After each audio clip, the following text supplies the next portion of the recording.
welcome to the stage President and Chief Executive Officer, Phong Le.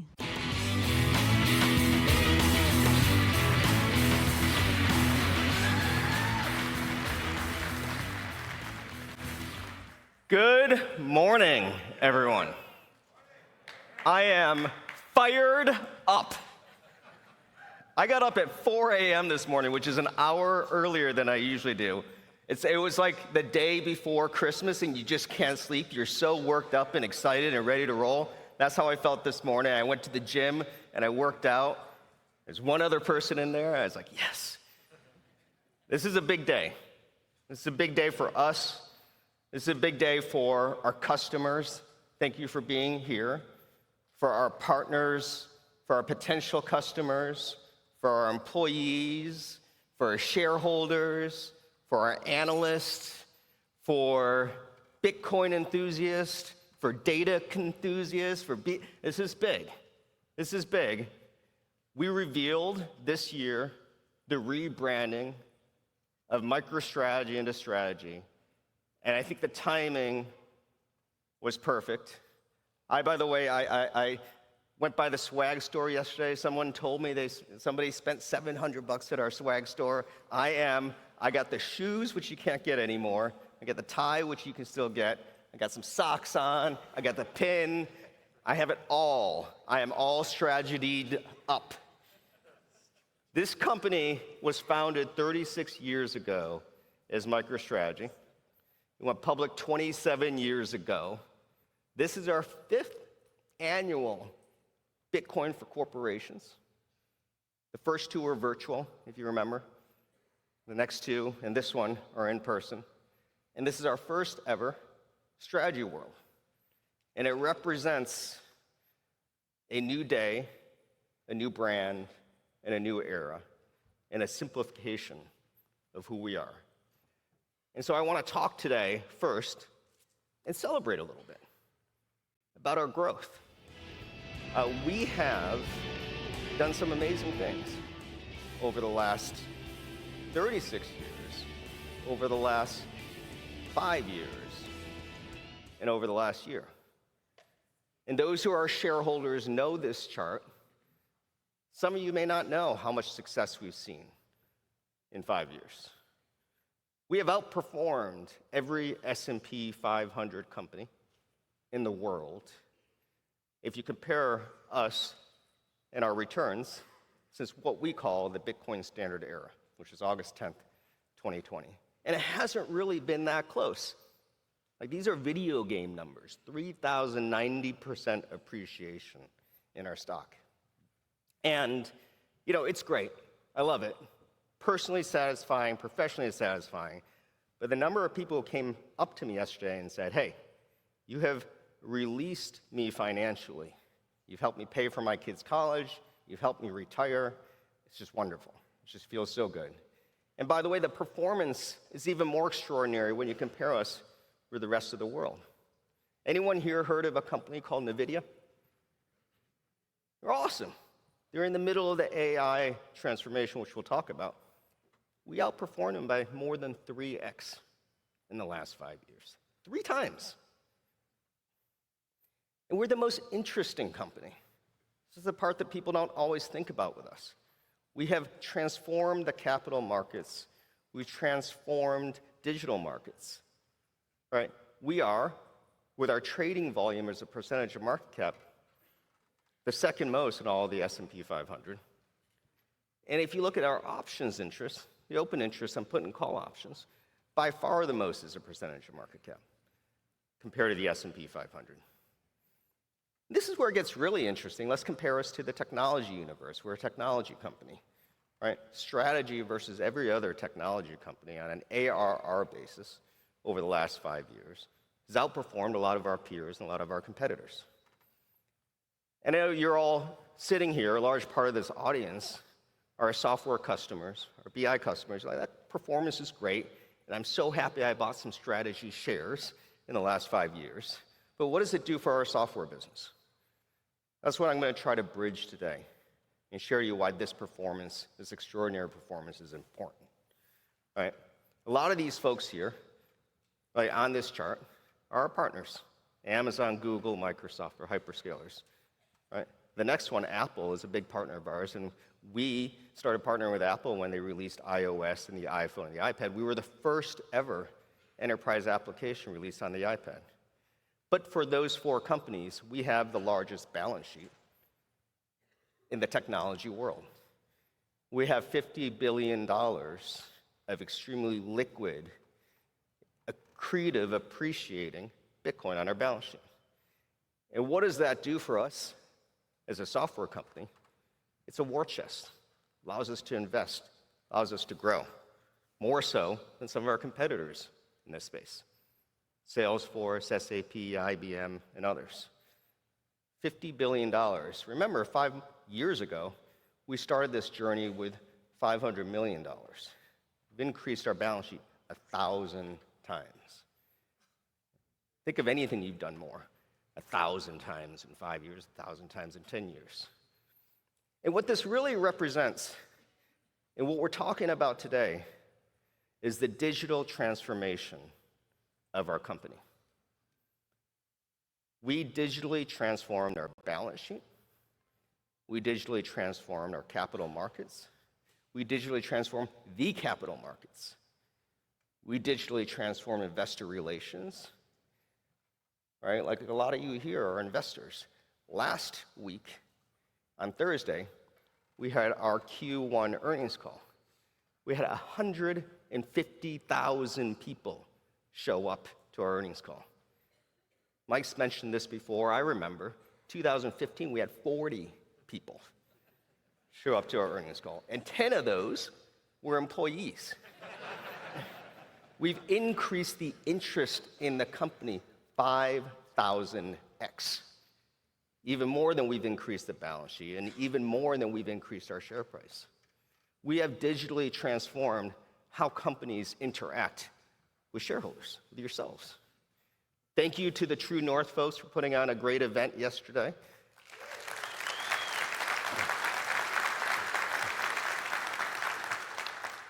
You represent the digital transformation of investor relations. Gone are the days where you get information trickled out to you once a month. Here are the days when you get data delivered to you about our company and our KPI and our metrics every 15 seconds. That's how companies should be interacting with their shareholders. That's why we created this website. That's why we created our digital applications and our mobile application. And by the way, we wouldn't have been able to build these beautiful interfaces if it wasn't for our team of amazing software engineers that build our software, that build our BI tools and applications. Not only do we believe in digitally transforming the capital markets and investor relations, we believe that with Bitcoin, we can digitally transform how we interact with corporations and with competitors, right? Like if I was to tell you, hey, I found an unlock to increase your stock price 1,000, 3,000 times in 5 years, and I told you, by the way, I'm going to tell everybody how we did it. Create an open source playbook and set of documents, and hold a 3-day conference every year to try to get everyone else to do the same thing. You might say, hey, can you just keep that all to yourself so you can keep doing this thing and you be the only one? No. Because we believe in transparency of information.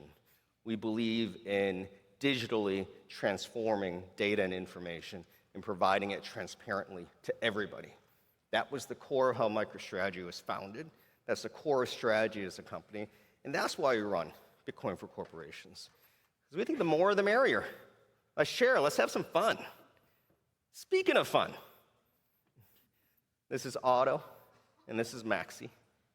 People have asked me directly, there's a whole bunch of stuff on X, what the heck is Maxi?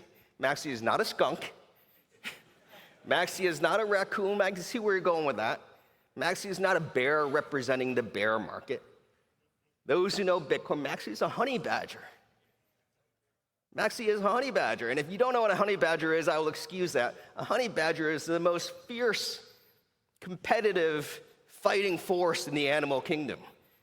And you're like, sure, whatever, isn't that a lion? go YouTube a video, honey badger versus lion, some of you have seen it, and you will understand why the honey badger is the symbol of Bitcoin and the symbol of strategy. It's all about having fun. So those who are going to stay with us hopefully tonight, we're going to have an awesome party. And, you know, it's fun to win. It's even more fun to celebrate winning. So let's do some of that together tonight. I'm looking forward to the party tonight. All right. So what does this mean for strategy of the company?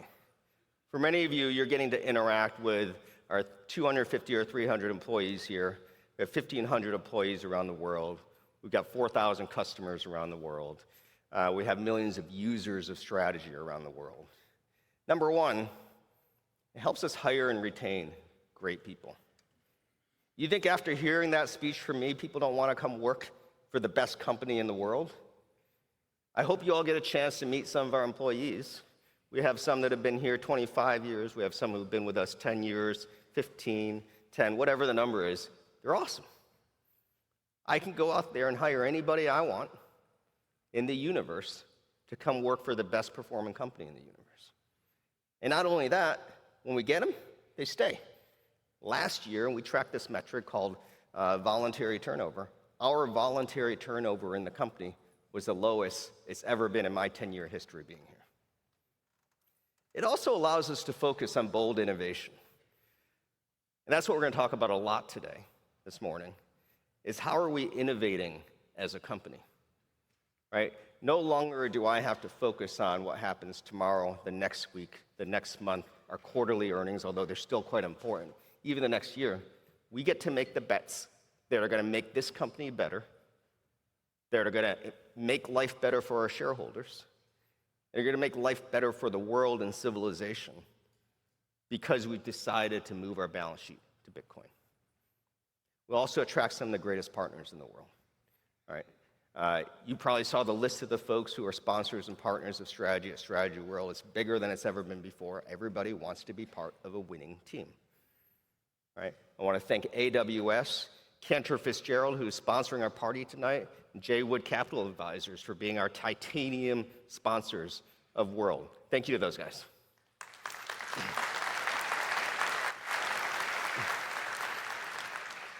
We'll talk more about partnerships later. We can withstand threats.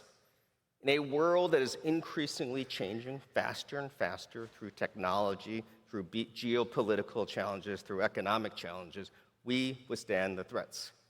When you have $50 billion in your treasury versus $500 million in your treasury, when the macroeconomic winds change, right, when there's instability and a customer says, hey, you know, we had a tough quarter, are you okay with doing this deal next quarter, right? When an employee says, hey, you know, I have changes that I have to go through in my life, can you help, right? When, generally speaking, there are multiple threats to the organization, we can withstand them because we can plan long term. And we can invest in customer success, right? We have about 60 folks here today that are part of a brand new organization that we stood up at the end of 2023 called Customer Success. When our competitors and other companies are removing their organizations responsible for customer success, when they're charging you for customer success, we're investing in a team and giving that to you. And that's a long-term commitment. That's something we're very focused on. It's making sure the customers here do better and better. And really, what is this all about? This is about freedom. Bitcoin is freedom. A digital transformation of your capital structure provides freedom to strategy. A 3,000% return in 3 years provides freedom economically to our shareholders. And I will argue that what we are going to do to the data world provides freedom to your data and to your intelligence and to your information. That's important today, more important than ever.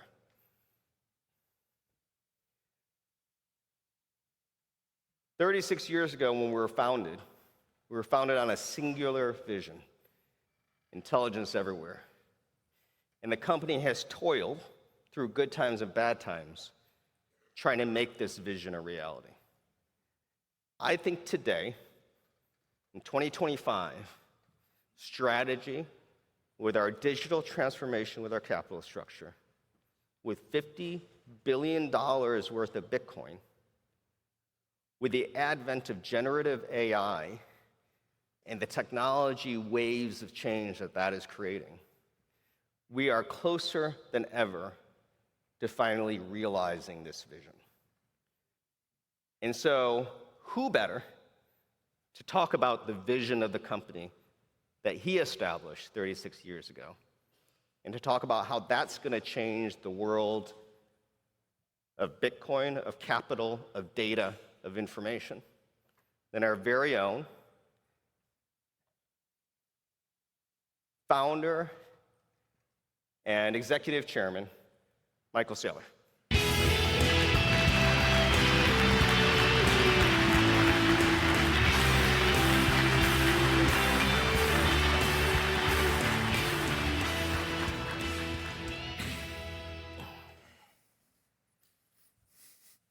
Good to have you here. Happy to be here. Wore the wrong shoes, I see. Maybe you can sign mine later, though. I heard you were doing that last night. I've signed a few. All right. So, Mike, this is a big moment for the company, but as the founder, I imagine you're extraordinarily proud of what we've been able to build over 36 years, and especially in the last 5 years. And we just start with we rebranded the company this year from MicroStrategy to Strategy. Why did we do it? And what is the significance of the rebrand? You know, a great principle of design is the design's not perfect until there's nothing left to take away. And I think Apple proved that with designs like the iPhone, where they just kept pushing the edge of the envelope. Can I take away the keypad? Can I take away one more button? And I think if you look at the history of great consumer products, the more elegant, the simpler it is, the more powerful it is. So when we looked at our brand, we realized that we had outgrown it. MicroStrategy made sense when we brought the company to the marketplace back in the early 90s. Micro was a forward-looking idea. We were a strategic consulting company, and Micro signified that we were going to incorporate technology into decision support. But of course, 30 years later, technology is in the fabric of everything. It was no longer necessary to signal that you had microprocessors backing what your product was. And, we looked at all of the great brands in the world, Google, Amazon. We thought about people we can remember.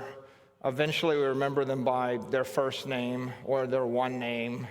Julius Caesar became Caesar. Napoleon Bonaparte became Napoleon. Madonna, Prince, Sting. We have an international customer base. We have an international shareholder base. And what we realized is we had the opportunity to take ownership of perhaps one of the greatest words in the English language, which is the language of commerce and technology in the world. So if you ask people, give me 10 words in the English language that are universally positive, they connote insight, they're welcome in any conversation. Certainly one of the most powerful words in the English language is hope. But if you said, what's a powerful word in business, the most powerful word in business, I believe it's strategy. You can't be successful in business without strategy. You need an investment strategy. You need a technology strategy. You can't be successful as a superpower without a political strategy, a defense strategy. Strategy has just got incredible power. After 30 years of seeing people misspell the company name, they would spell it MicroStrategies. I used to meet our customers, and I would meet customers that have been doing business with us for 10 years, and they said, yeah, so you're from MicroStrategies? And so I had real market feedback, and my real world experience combined with my theoretical experience suggested to me that if you own strategy.com, and if there is no greater company than you squatting on the strategy handle, then less is more. Take away the micro. Strategy is a word that it's much easier to spell, easier to say, easier to see, easier to remember, easier to type. And I think you can see it here at the conference when you look around and you see the strategy branding. One of the interesting nuances of words is if you want to make the word 4 times weaker, make it twice as long. When you stretch it, the font gets smaller. And so we've taken a word and we've made it 4 times stronger, and we've made it international. And how many billions of school children will be taught how to spell strategy? And the answer is all of them. And how many, if you asked 1 billion people, do you react favorably to the word strategy? Every one of them. If you went to the same sample set and said, how many of you like MicroStrategy and think, how many of you think MicroStrategy is a good idea? And the answer is most people, 1% of them will recognize it, and half of them will think, why would I want a MicroStrategy when I could have a bigger, a macro strategy or a global strategy or a digital strategy? So we thought now is the time, because we do have this international need to communicate to 1 billion people. And we have, as we pointed out on our earnings call a few days ago, we now have 55 million beneficiaries in the world. And so it's time for us to go global. It's time for us to provide the world with a consumer brand that stands for empowerment, that stands for success, that's egalitarian, that's unifying, and that's powerful. Thank you.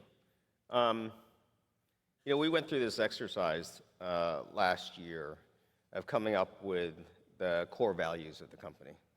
And one of the values that we are editing, we had them before, and one of the values that we toyed around with was innovative. And then we looked and found out that 80% of technology companies have a core value called innovative. And so I didn't think that would be a very innovative value. And so we centered on this word bold. And bold is beyond innovative because it takes creativity and intelligence. It also takes guts. I remember you and I hashing through 5 years ago what to do with our balance sheet. And I think people would say what we did was pretty gutsy and bold. Tell the audience and folks in general, you founded this company, you've taken it through many ups and downs. This is the biggest by far. Why is it important to be bold as you go through a digital transformation of your organization?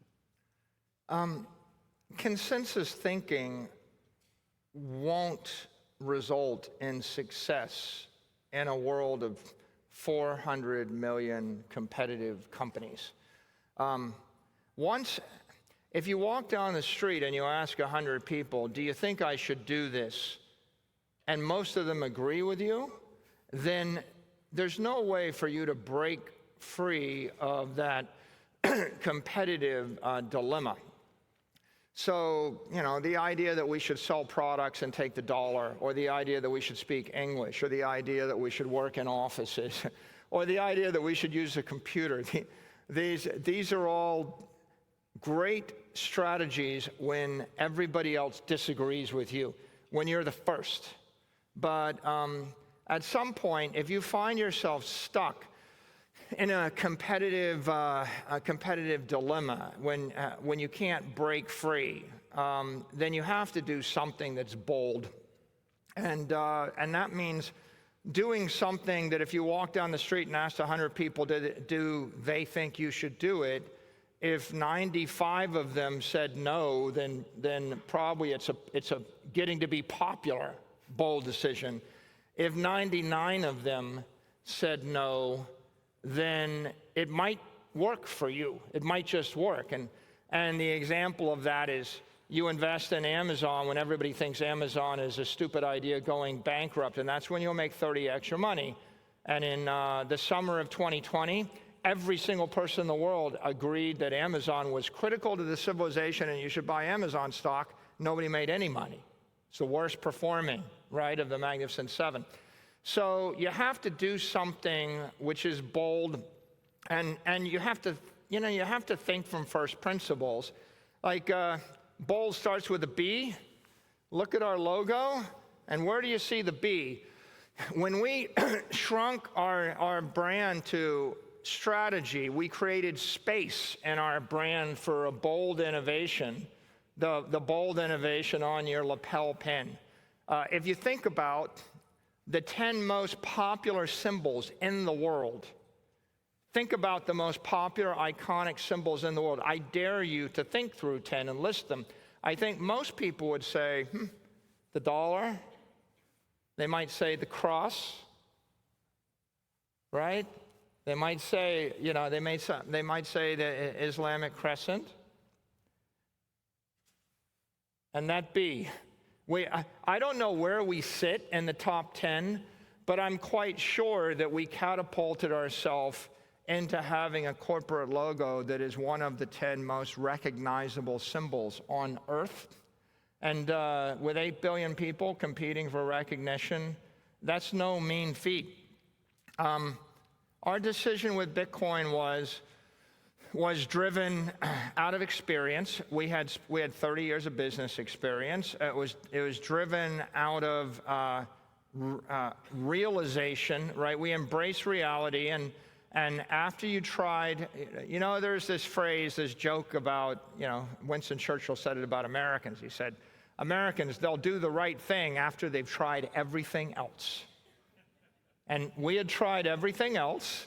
And when you've tried everything that's not bold, when you've tried everything conventional, then you either have the courage to take a risk, or you suffer this life of quiet desperation, and you meet, in a mediocre fashion, you fade from history.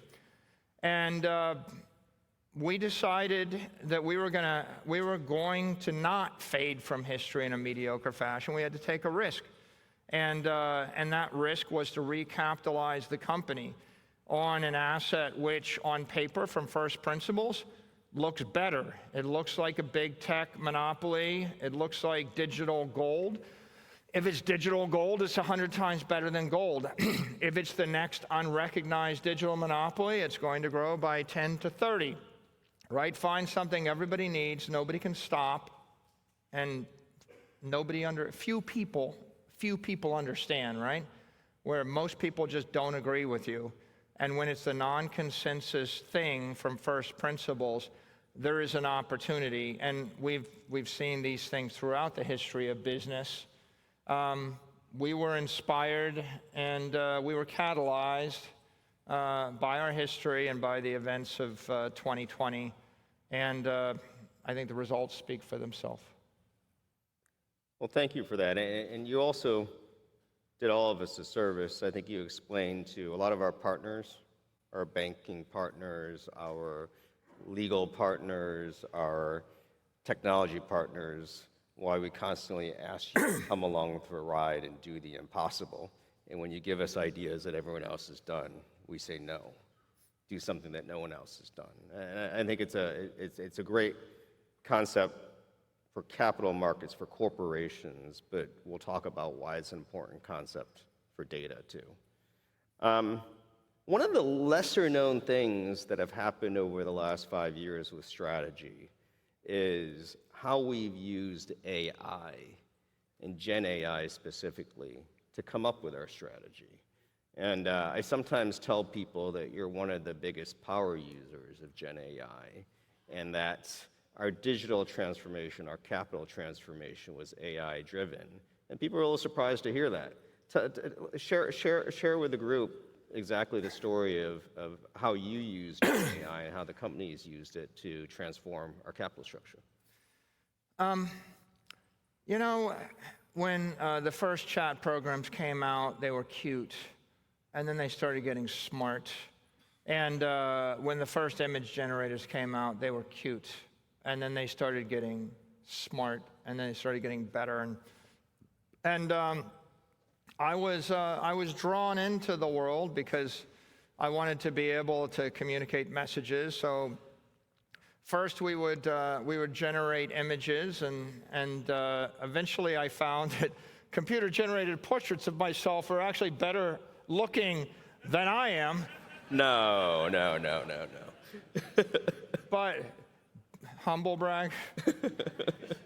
No. Actually, the more important point is, if you wanted to make a point, it was a lot easier to put myself on Mount Everest with a computer-generated image than doing it in the real world. And so we started to generate content much more rapidly. Then I realized I could use AI as an editor, and it became my editor. And you know, you want to make a sophisticated point, but you're in a hurry, and you have people say, "Do you run your own X account?" Yeah, I run my own X account. I create my own post, and it's like, well, aren't you worried about misspelling or mistyping, or like, is that the right way to use the hyphen? And I found, well, it'd be great if I had an intelligent editor, and I started using it as an editor. Then I realized, my job is to have an opinion on, does this bill influence Bitcoin and how? So when they drop a 200-page bill, I realized if I could put that into AI, summarize it, query it, and compare it, I could think 100 times faster, maybe 1,000 times faster. And I began using AI to accelerate my ability to think. Now, that's pretty important if there's 100 bills and someone wants to know, what about this, what about that, what do you think about that document? And, I can't afford to have we've had 40 people in the marketing department or working for me, and if I ask the question, I might wait a few days or a week to get the answer.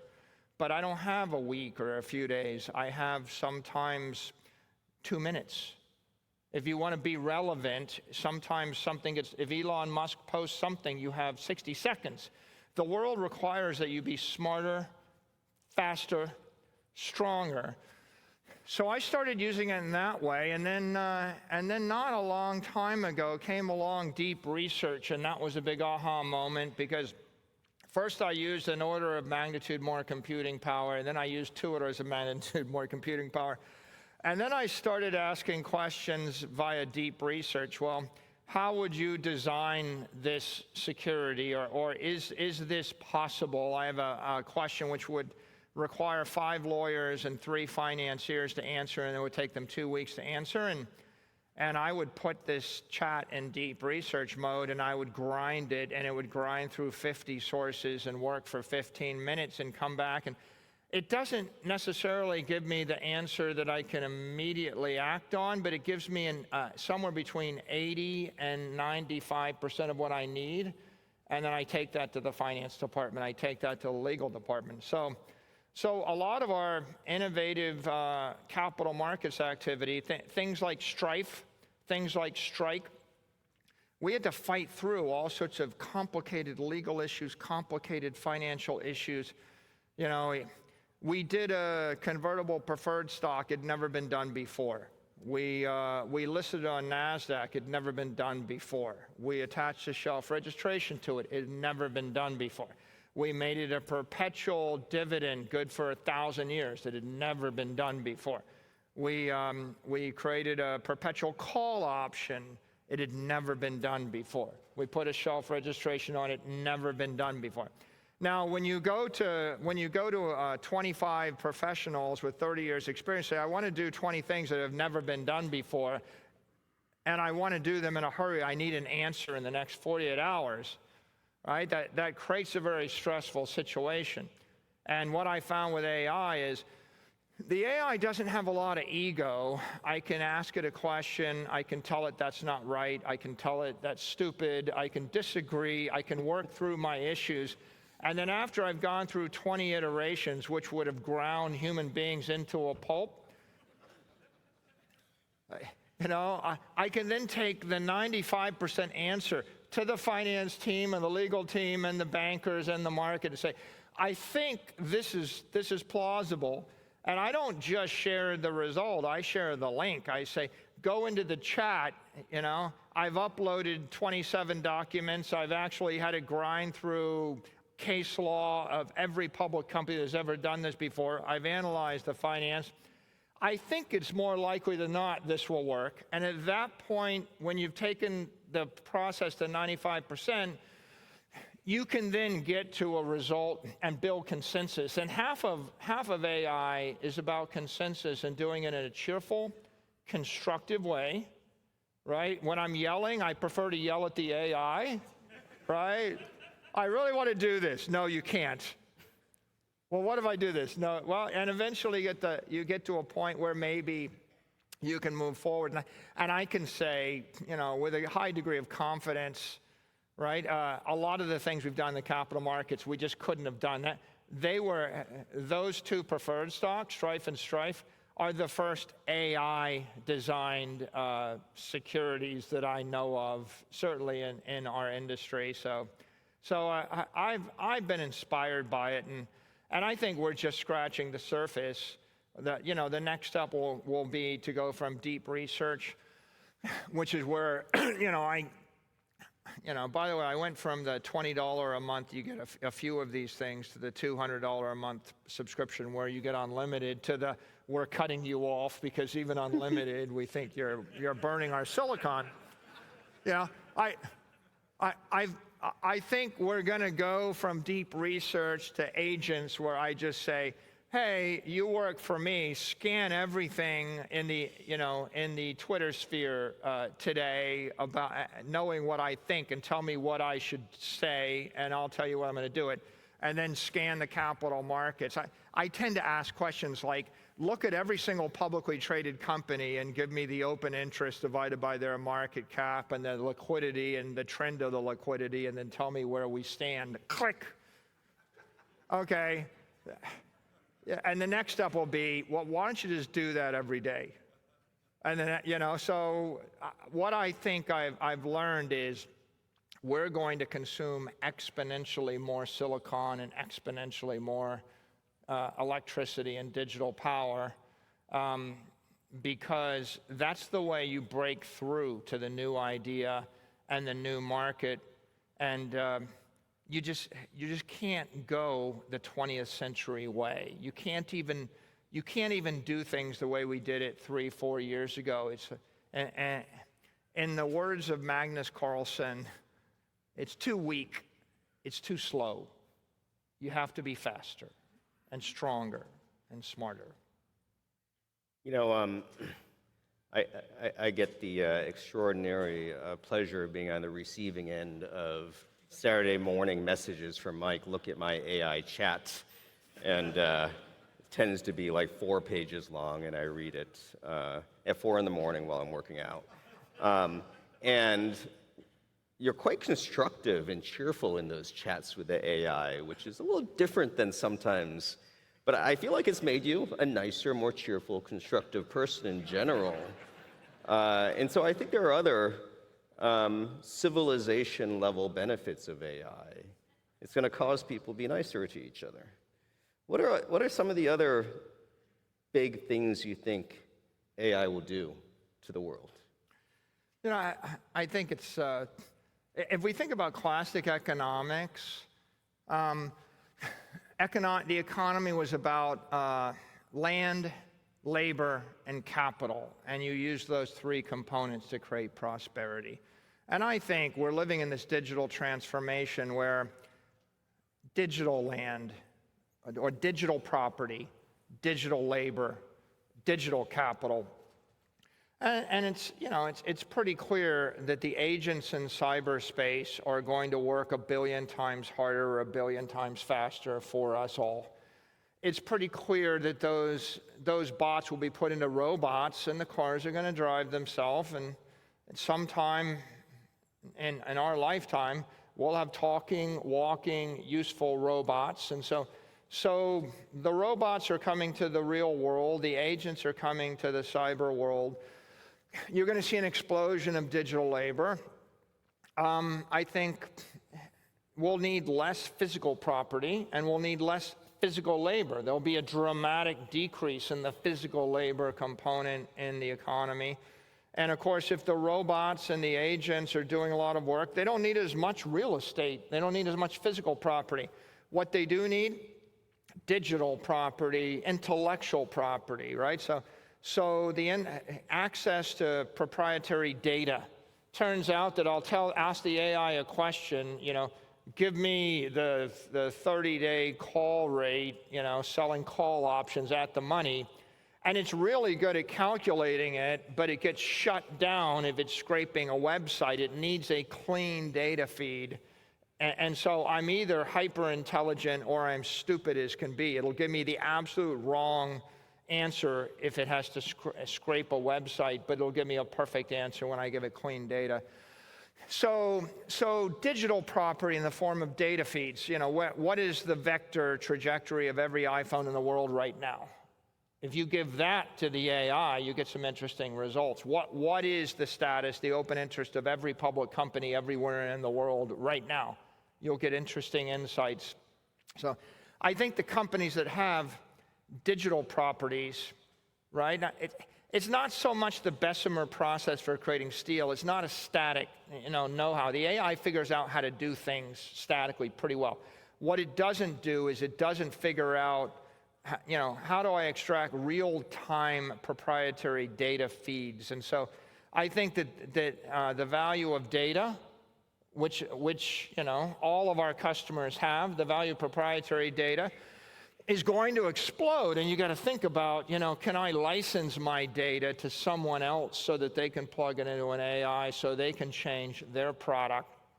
And I think digital capital is, you know, which is Bitcoin, is very important. When you come away from these things, you think, if I plug digital intelligence and digital labor into digital property. By the way, property is heterogeneous. There's 10,000 proprietary databases, just like real world property is heterogeneous. Tokyo real estate is different than New York. So digital property is a whole set of thousands of heterogeneous but very valuable things in the world. The digital labor and the digital intelligence, less heterogeneous. You know, there are going to be some monster models and everybody's going to use them. Digital capital, Bitcoin, homogeneous. You know, a Bitcoin is a Bitcoin, and what you're going to see is companies are going to create extraordinary products, extraordinary services. There's going to be a 100x increase in productivity. There's going to be a 100x increase in everything. We're going to produce more of everything in every way that everybody can imagine. And if you're a corporation, if you're a private actor, if you're a capitalist, what are you going to do with that capital? You're going to roll it into Bitcoin. The AIs are going to want to buy the Bitcoin. The companies are going to buy the Bitcoin. The demand is going to be for the most scarce, desirable, liquid, fungible capital asset. And so the explosion of productivity with digital property and digital intelligence and digital labor will create an explosion in demand for digital capital. And I think all of those are just mutually beneficial trends. And if you're a company, you just want to figure out how your shareholders benefit, how your customers benefit, how your employees benefit from this trend. Awesome. So last question. You've been wildly successful in your career. The last 5 years, Strategy has been the most successful company in the world, arguably, because of a digital transformation of our capital. Other than buy Bitcoin, what advice do you have for folks here who want to transform themselves and their companies? I think, it's pretty clear. You want to harness digital intelligence and harness digital capital to drive your costs down, drive your productivity up, improve your products, improve your services. You want to look for that revolutionary new product. You want to look for that revolutionary new service. You want to improve your securities. You want to revolutionize your capital structure. What I say oftentimes is, yeah, you want to 10x your money, you buy Bitcoin. If you want 100x your money, you buy Bitcoin with somebody else's money. You want 1,000x your money, you buy Bitcoin with someone else's money, and then you lever the Bitcoin. And so my advice is, think about innovative ways to build the most powerful capital structure in the world. And that'll be the subject of my talk later today, while you're thinking about ways to actually build the most compelling transformational products or services in this world. And if you can't do that, at the very least, make sure that you yourself are 1,000 times or 1,000,000 times smarter, faster, stronger. Or if you happen to be like me and you post pictures, make sure you're 1,000,000 times better looking and put yourself on the top of Mount Everest. Well, Michael, thank you for all you've done for all the individuals in this room and in the world, for Bitcoin, for intelligence, for data, for software. Such a pleasure working with you. Thank you. Thank you.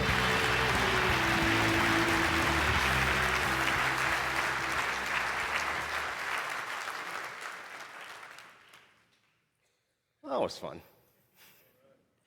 Why don't we just do one more round of applause for the Giga Chad himself, Michael Saylor.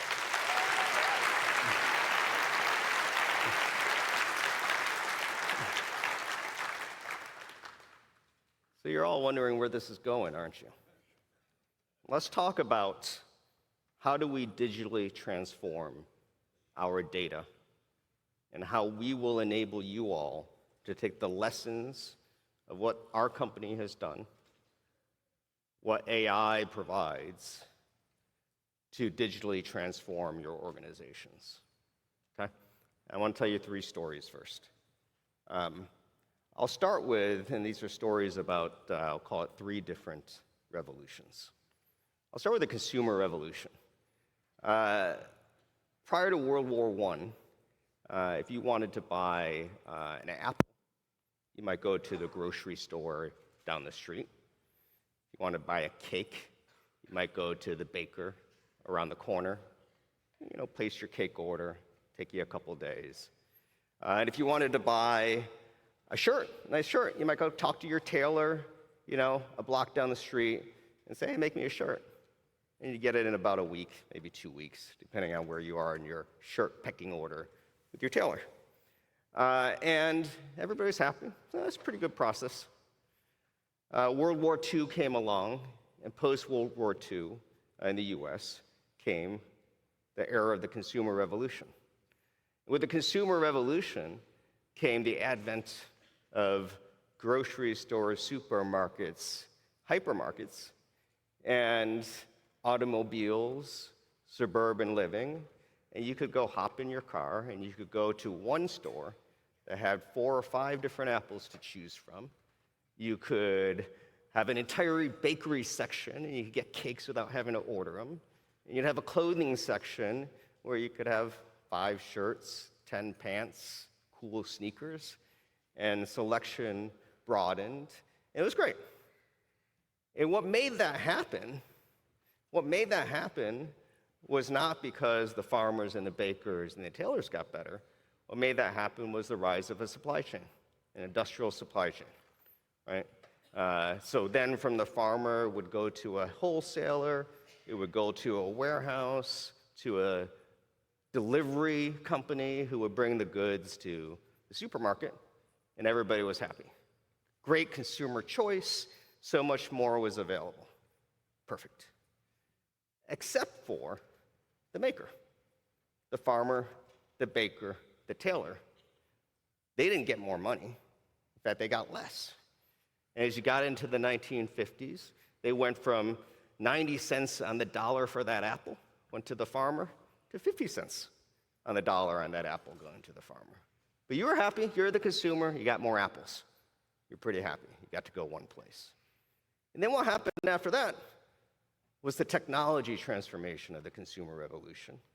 The rise of e-commerce, the ability to go to one place online, order an apple, 5 apples, get them to your place, shipped door to door in an hour. You don't even have to leave your house.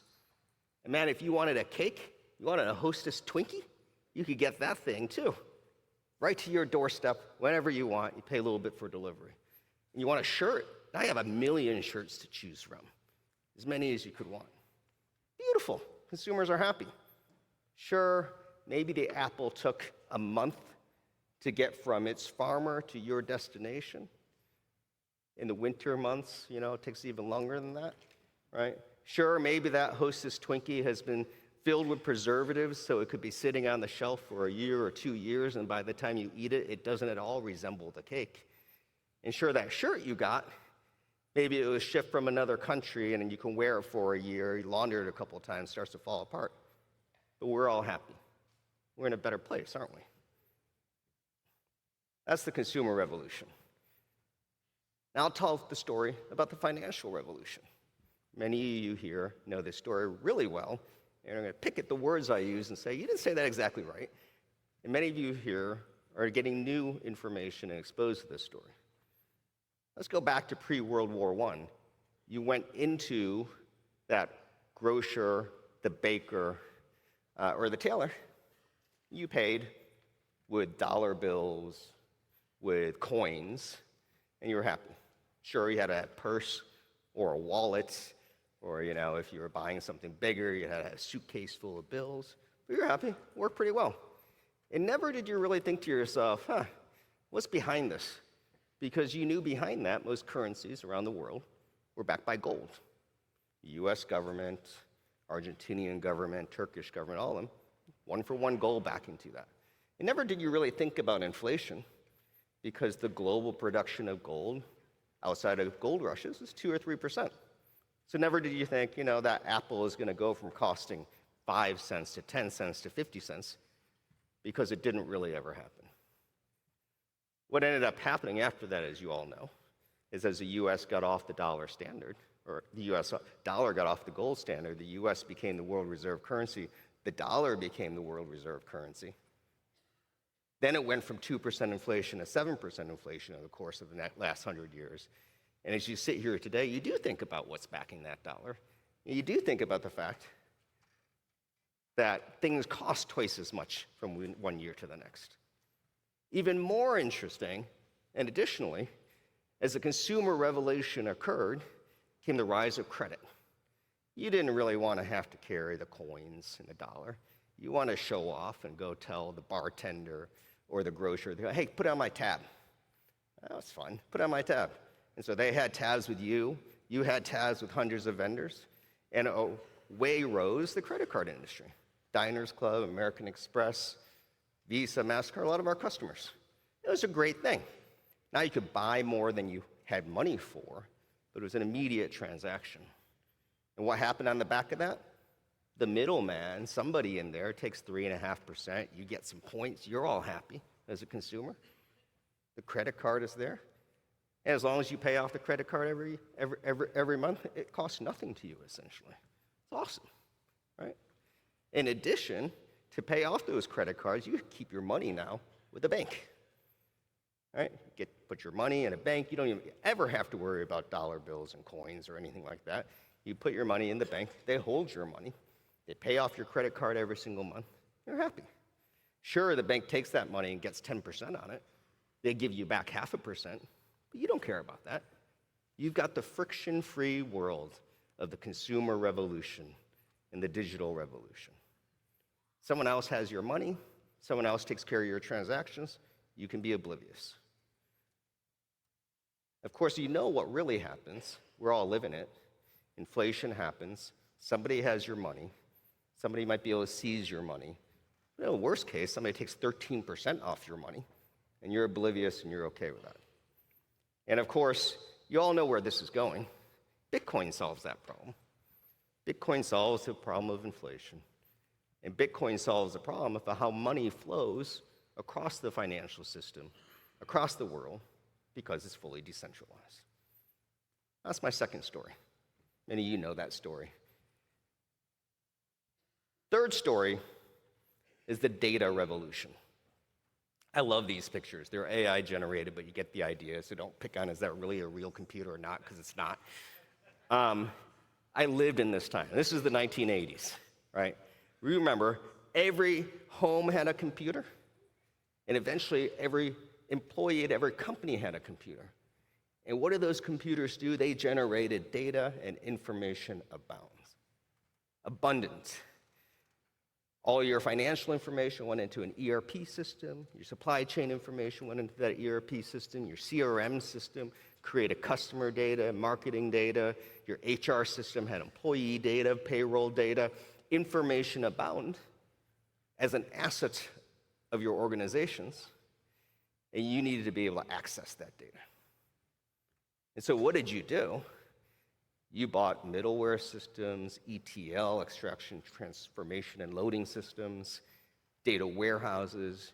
You paid partners and consultants to implement them so you could access your data more quickly. Of course, made sense. You essentially paid a 25% tax on your data to access your data. You said, hey, this makes sense though, right? Data is my most important asset. I'm going to go put it into someone else's system, into their server, and I'm going to pay them 25% along with a partner to access my data. And that is the world we live in today, and everyone says that's normal, right? I pay the middleware vendor. I pay the data warehouse vendor. I pay Strategy, the BI vendor. I pay some large systems integrator around the world for my data. Makes sense. It's worth it. So it's the price of commerce. It's the price of doing business. I think you get where this is going a little bit. The consumer revolution, the capital revolution, and now the data revolution have a cost. And that cost goes from the artisan to the industry to the internet in the consumer revolution. I'm not sure the internet is the final answer to that revolution. I don't really need 8,000 shirts to choose from when I'm online. I just want the shirt for me. I'm pretty sure Bitcoin is the answer to the capital revolution. So what is the answer to the intelligence revolution? Now, you know, I say strategy is the answer. So what are the keys to this revolution first? I believe, number one, we need to get back to valuing the maker. A lot of you in this room are makers. You tinker, you create things, you invent things, right? Don't you want to own that? I mean, if you're the farmer, like, you know, actually producing the apple, shouldn't you get 90% and not 5% or 10%? Right? If you're the laborer and you get paid $15 an hour, don't you want that 15 bucks? Don't you want to not get it deflated 7% a year? Don't you not want to have to pay a financial institution 5% or 10% or a credit card company? Keep your money, right? And if you're the company that produces your data, you're the maker of that data, don't you want to have control over that and own that? And of course, the opposite of that is minimize the middleman, right? Like, look, a lot of you work for the middleman. A lot of you are middlemen. I've been a middleman. But let's give value back to the maker and take it away from the shippers, the financial institutions, and all of the data companies in between. Self-custody your assets, right? This is a very simple thing. What you own should be yours.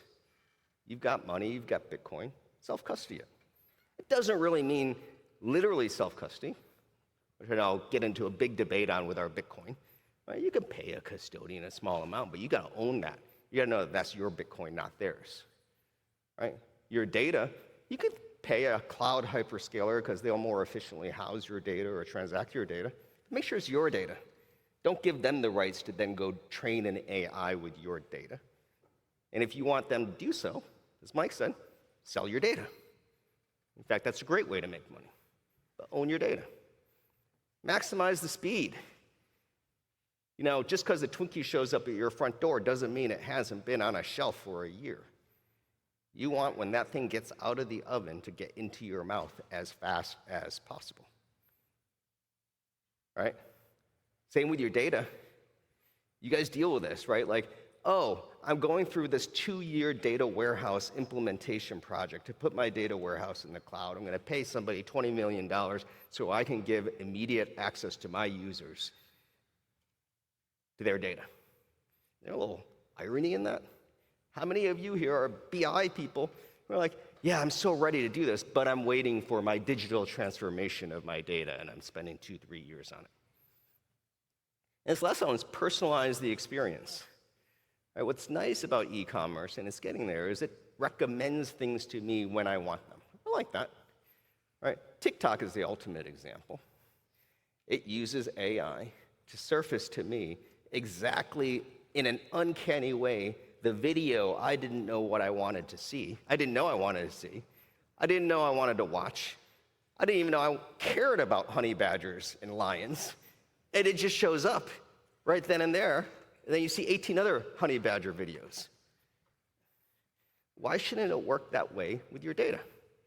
Why shouldn't your end user get to see exactly what they want to see before they know they want to see it, where they want to see it? Instead of, in most of our organizations, you've got 1,000 employees and 1 million reports.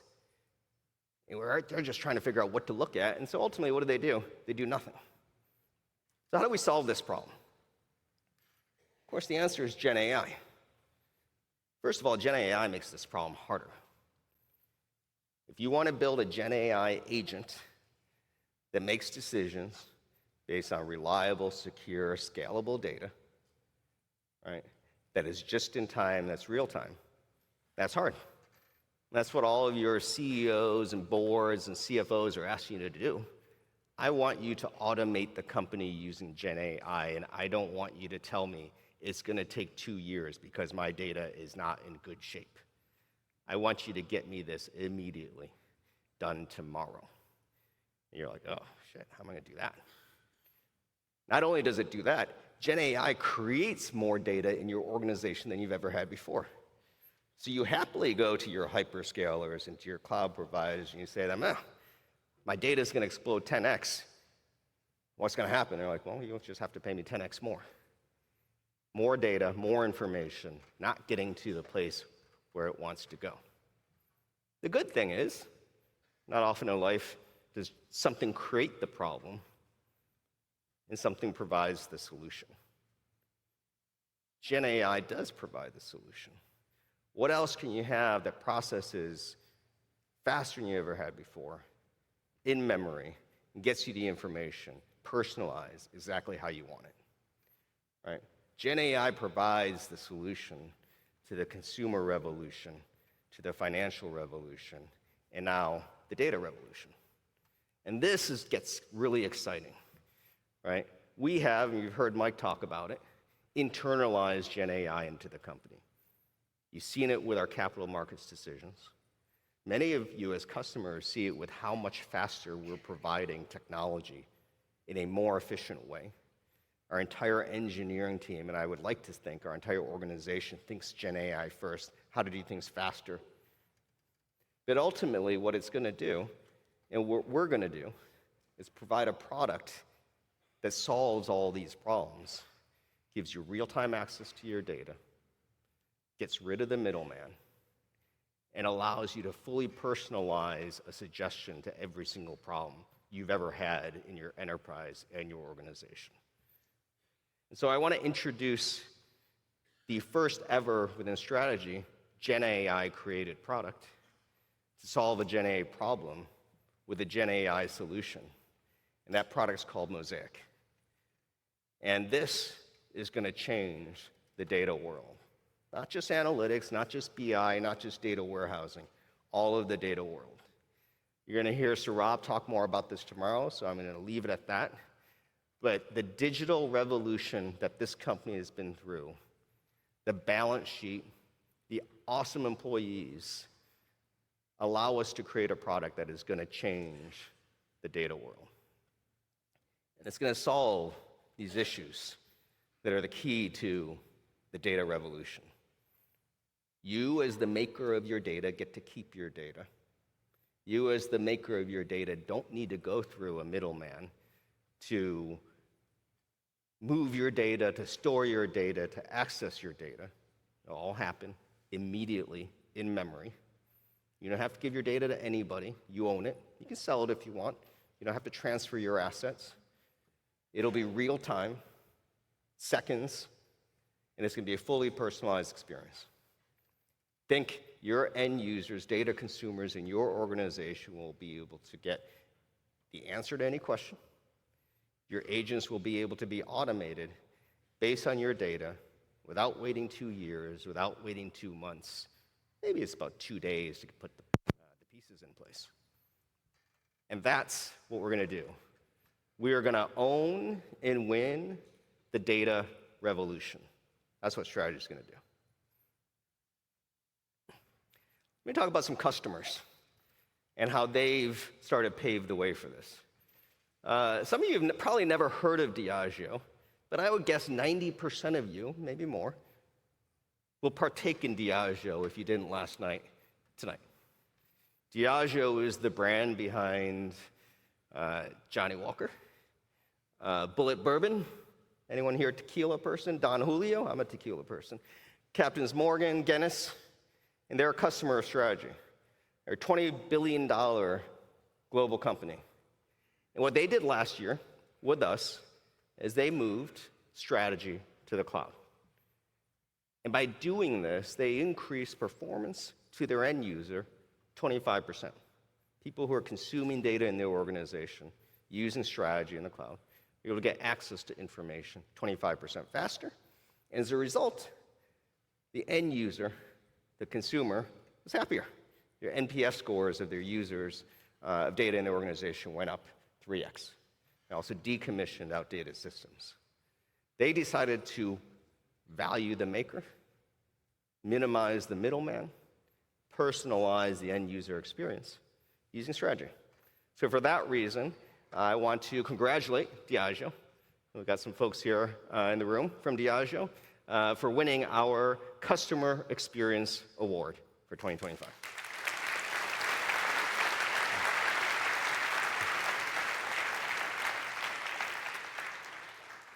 And I encourage you all to use Diageo products tonight.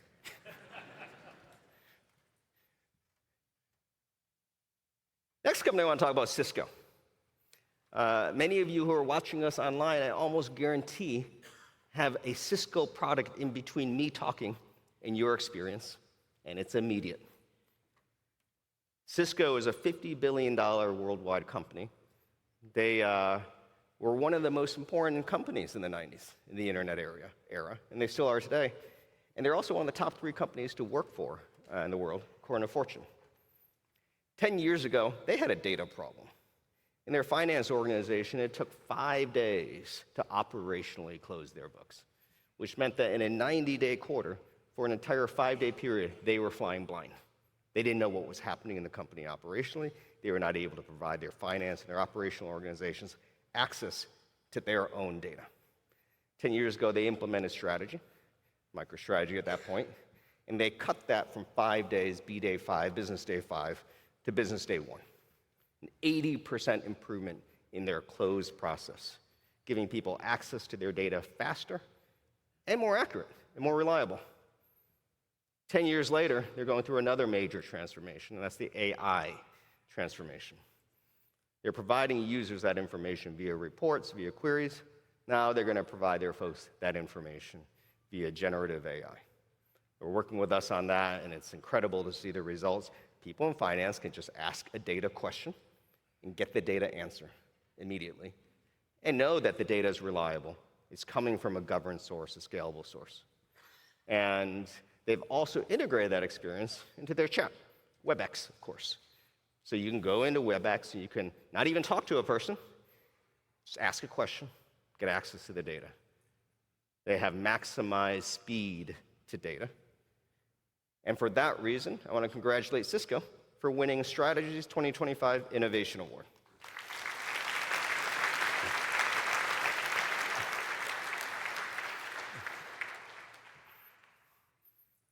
Next company is one of my favorite. I'm not allowed to have favorites. Actually, I'm allowed to have favorites. Emirates, if anyone has ever had the pleasure of flying Emirates, whether it be coach or business class, it's a luxury, elevated experience. Some of you probably flew here on an Emirates airline. It's great. What a great experience. What many of you don't know is Emirates has a subsidiary called Dinata. And some of you know this because you fly a lot, and the person that checks you in at the airport might actually have a Dinata badge or a Dinata lanyard. Dinata is one of the largest high-quality airline ground operations companies in the world. And they provide IT systems. They serve 330 airlines across 136 airports.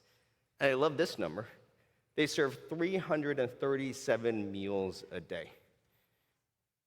If you ever had a meal on an Emirates airline, even in coach class, it's pretty darn good, right? And they're serving meals across all the airlines. And today, they use strategy across their entire organization.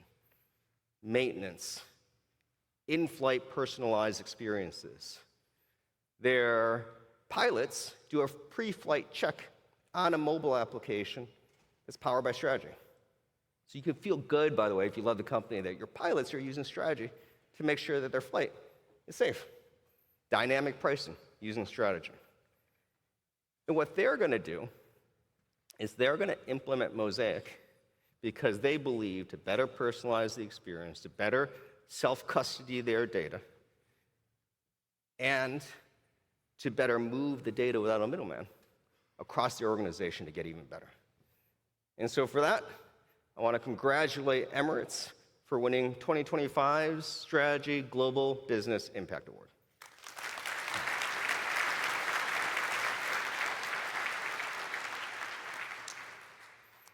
All right. Next, I want to thank our sponsors. I mentioned these folks earlier today.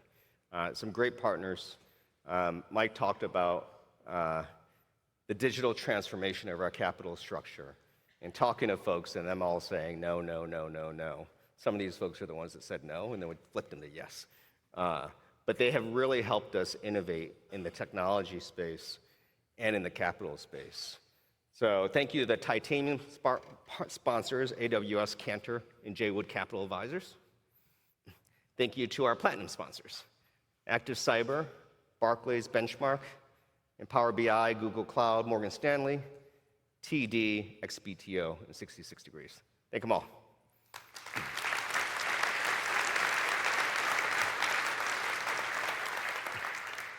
And I encourage you, if you have time, and you're a software company, or sorry, you're interested in software, to go visit some of their booths. If you're interested in capital transformation of your company, go talk to some of these folks. They've been extraordinary partners to us along the ride. Also, our gold, silver logo sponsors, I want to thank them all. They've made this event successful, but they've also made us strategy successful. And if you're a shareholder or if you're a user of strategy, these are the folks behind us that have helped us along the way.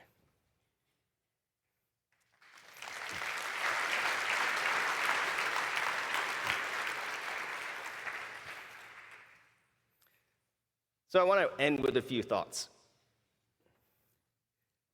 If you want to digitally transform your company, and I know 10 years ago this word was overused, now I think it's the most appropriate word for what we've done in strategy.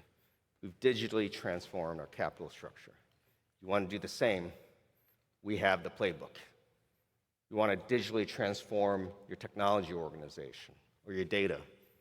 We have the solution.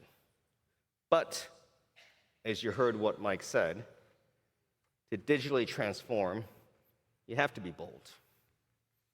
You have to say yes when 95 out of 100 people say no. You have to zig when everyone else zags. And I would argue in the data world, everyone is zigging now. Everyone wants to go to the simple, I'll buy everything from a hyperscaler.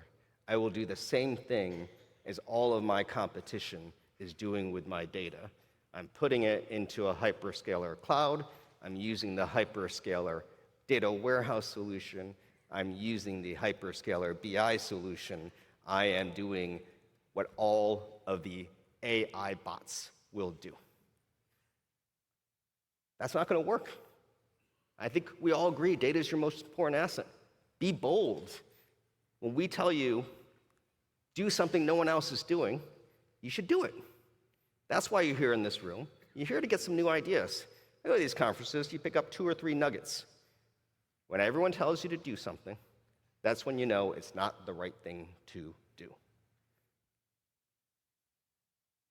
Data transformation. This is why a lot of you are here.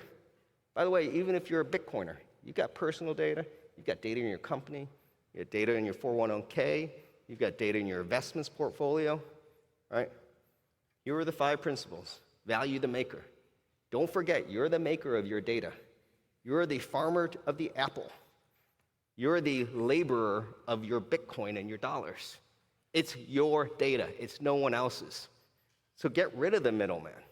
They're not there to help you. They're not there to speed things up. They're there to take a tax and a toll on you. Own your data, self-custody your data. Take speed over everything else. The next time someone tells you it's going to take 2 years to do something, tell them no.